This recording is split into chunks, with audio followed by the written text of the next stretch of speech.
So yesterday, unfortunately, Edward Gaming exited Valorant champs in a very sad way to Team Liquid in their elimination game. And well, I thought we'd take a look at that game and specifically focus on Bind. Now, Team Liquid did play Phoenix on Breeze. I didn't think they used it particularly well, although there wasn't too many crazy interesting things going on with it. So I instead wanted to take a look at Bind, because I think on Bind they did change something, Team Liquid, that I did think worked very well, and that is put Yampy on Sage. Now normally Team Liquid were going for kind of the same four here, but then with the chamber instead of the Sage. But actually we saw something very similar to this happen with FPX against PaperX in the grand final at Copenhagen, where they also pulled out the Sage against a pretty aggressive team, and it worked there as well. And so let's talk about why this worked, why it was such a good idea, and how Team Liquid won this game. And so we'll start off here with the pistol round. And in this pistol round, Team Liquid are on the defense.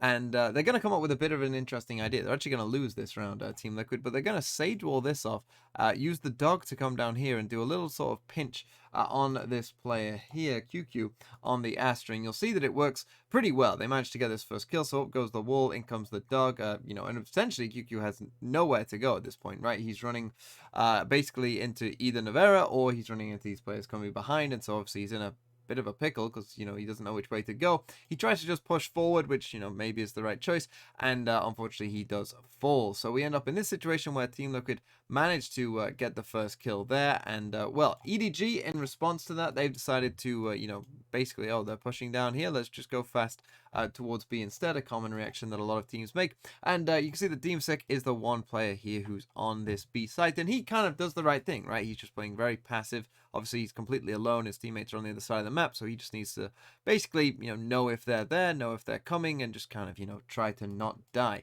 But what happens is, even though he's holding a fairly passive position here, EDG decide to come and push him down elbow, and he ends up in a 1v1, and that's a 1v1 he will lose. Now Liquid, perhaps expecting that all of EDG have now done this, particularly because now Dima has died, they just come running across thinking that it's all safe. But you can see that Kankan is still here and is still waiting for them, and he's going to actually get the next kill as well on Soulcast for free pretty much, and he actually manages to diff Yampy there a bit and find the second one as well. So we end up in this 2v4, and Navera is going to go crazy with this right click, good nade by Scream there onto the spike, and now the right click goes boom, I guess, because you're about to see that, yeah, Navera just gets 3 kills by right clicking. But now Liquid are actually going to lose this round, because Kankang is about to go crazy. He gets the first one a bit for free there, and Liquid, they do try and come together, the two brothers, they try and come together.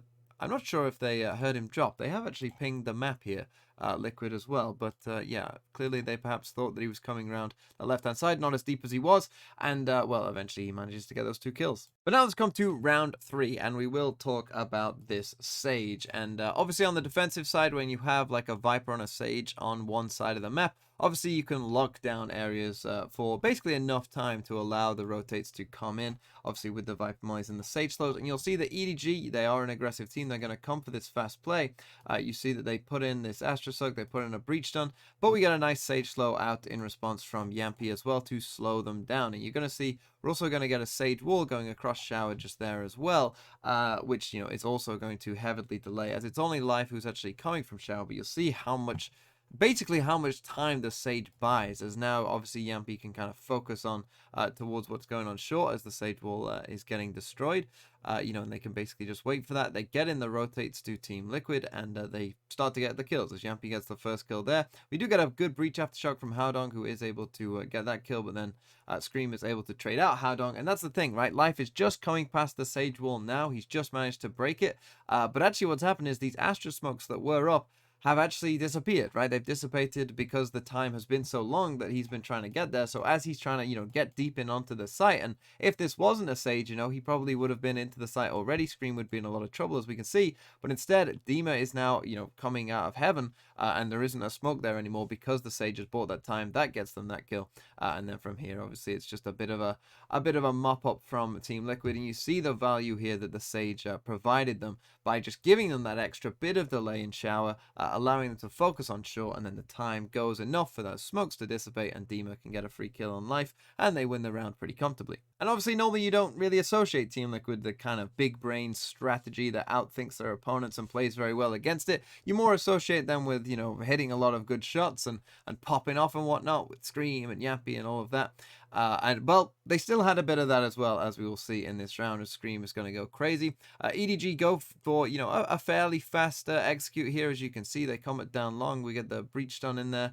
Fade Prowler comes in as well. We get a good Brim Molly in response from Deemer. Again, some good delay from Team Liquid, but now you'll see that in comes this really nice raise nade from Kankang there. Manages to actually find a bit of a tag on both players, but Soulcast is going to manage to find life here really well, as he just saw him before, and so he's able to just hold that angle really nicely. They then go for this flash play, but unfortunately the timing is a bit off. Deemer actually gets caught by it as well, and so they can't get that kill. But then in comes the breach ult, and obviously in come EDG now with the raise ult as well. The raise ult actually doesn't hit, but Soulcast and Scream are obviously in a lot of trouble. Soulcast does die there, but this blast back from Scream just gives him enough time to live, to not be stunned. He manages to get that one. Somehow he manages to kill Howdong. I have no idea how. And then they begin to mop up Team Liquid. Really, really well played by Scream on just kind of an individual level there, which is, as I said, kind of what you associate most with Team Liquid. And then QQ here, obviously, with not much to play for, he eventually is just going to save the gun. But now let's come to the attacking side, because I'm sure you can all understand why a Sage would be good on the defensive side and getting that delay in. But on the attacking side, the old Ascend comp, well, how it used to play out is very similar to how they played this pistol round Team Liquid, where essentially you're going to use the dog to take some space, or Boombot to take some space. You're going to, basically get the Sage wall down, plant the spike, and then, you've got the two mollies here for the Viper. You've got the Brim molly here. You might have the Raise nade as well. And you just play post-plant. You put the Viper orb on the spike. And good luck trying to defuse that thing. That is kind of how this comp used to work. It obviously did get nerfed a bit with the change to the Viper mollies. But obviously on a pistol round, you don't have that full shields to kind of back you up. So in come Team Liquid, right? They do exactly what I just said pretty much. They come in, they use this Viper wall across here. They send in the dog. They come with it. They're going to put the Sage wall down, get the spike down, and then just, play post plan essentially, and they get a Viper orb line up for where the spike is as well. They did actually use this Viper molly here, which I think is quite interesting, kind of Fnatic-esque, right? Trying to go with the dog, trying to push these people back off here to make sure they can get this wall down, ideally without needing to do a fight. And you see that is the case, and they do manage to get the spike down here, and they leave and essentially have the spike down, right? And so Yampi actually, someone bought him a shorty as well. He does have light shields. Unfortunately, it doesn't quite go as well for him as I think he hoped, because he is going to get one shot off there, but then actually die as the wall is getting destroyed. But there you go. You got Brim Molly. You see that the orb is on the spike as well.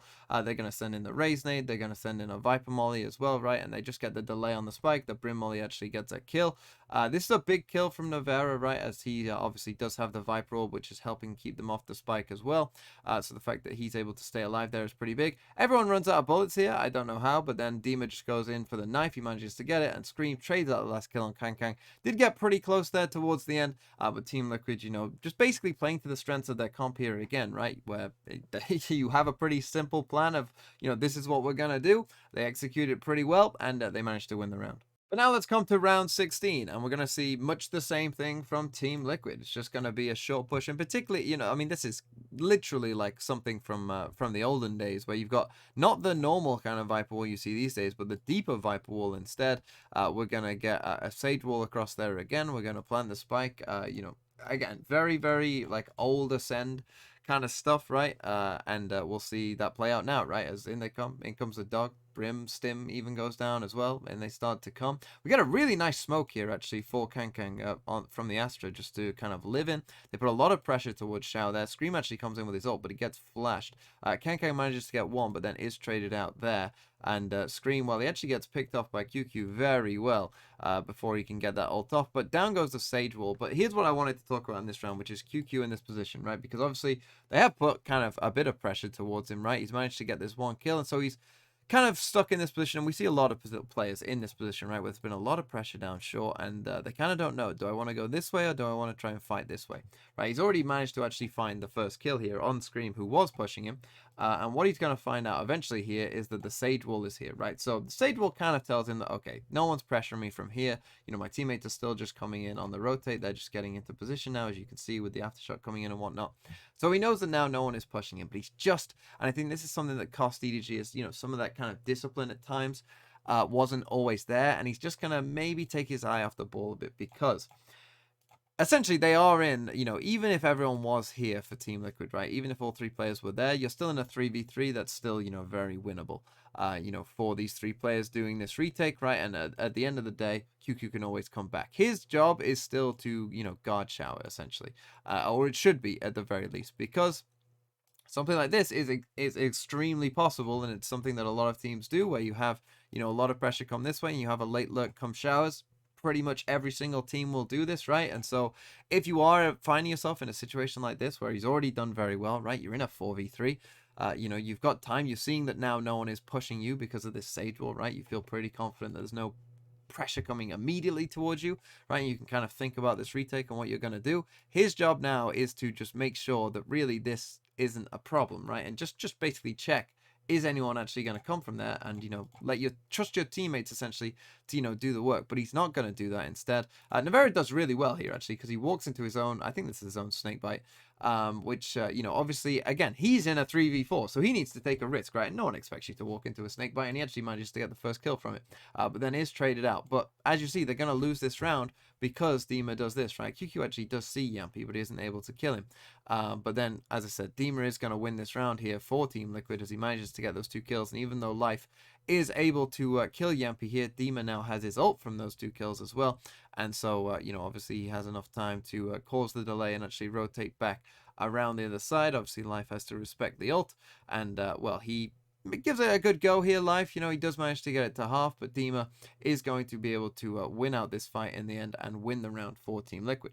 And then finally, let's finish with round number 18. And in an interview, Scream was saying that one of the things that Emil, the new coach, has added is a layer of discipline, right? A layer of structure that perhaps they didn't have before. And, well, this was off a timeout from EDG. It's 12-5, Liquid are feeling good. But this is the level, I think, that, this is something that I don't think we would have seen from Team Liquid perhaps beforehand, where you have this very structured approach. You can see here we're playing in pairs. They know, or they think they know, that EDG are going to get pretty aggressive, right? They have a fairly aggressive comp. You're playing Double Duelist, you're playing Breach, so it's not a surprise, and they hadn't really been super aggressive up until this point, but they are going to be in this round. But you can see the read from Liquid is really good, and they're all in very good positions. They're either in a pair, right, where you can either trade your partner, or you both have util to use, right? If, for instance, they came this way, you've got Viper Noise, you've got Sage Slows to slow that down. The same is true here, where you perhaps have a Raise Nade, or you can flash them, right, to slow them down.